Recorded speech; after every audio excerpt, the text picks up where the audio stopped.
सैयदना Abu Rafe रज़ी अल्लाह सहाबी रसूल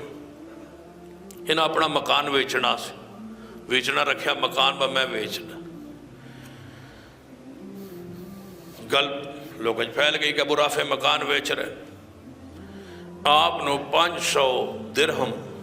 कीमत लगी मकान आपने 500 दिरहम मकान वेचना का फैसला कर जिसने कीमत लाई उसने कहा मैं मशवरा करांगा घर मशवरा करके वेचण का तय कर लिया कि वेच देन बस तय ही किया है गवांड रहते साद बिन नबी वकास रज़ी अल्लाह साहबी रसूल अबू राफे भी साहबी साद बिन नबी वकास भी साहब वो गवांडी से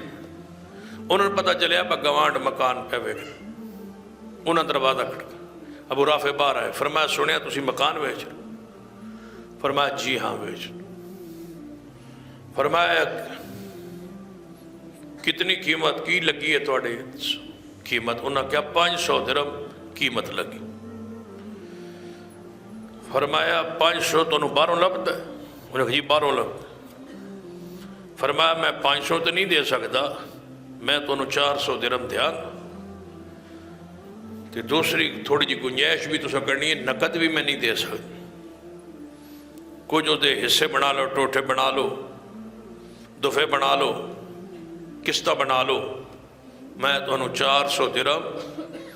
थोड़ा थोड़ा करके तुहानू दे दिया सैयदना अबू राफे हंसे और फरमाया कि बाहरों लभदा है 500 ते नकद तुहानू देवां भी 400 दा ते देवां भी किस्ता च ये किवें हो सकता है फरमान ना दो लेकिन एक पैगंबर की हदीस है वो पहले सुन लो फरमाया हदीस की है फरमाया हदीस है नबी अलैहि सल्लम फरमाया पड़ोसी दा हक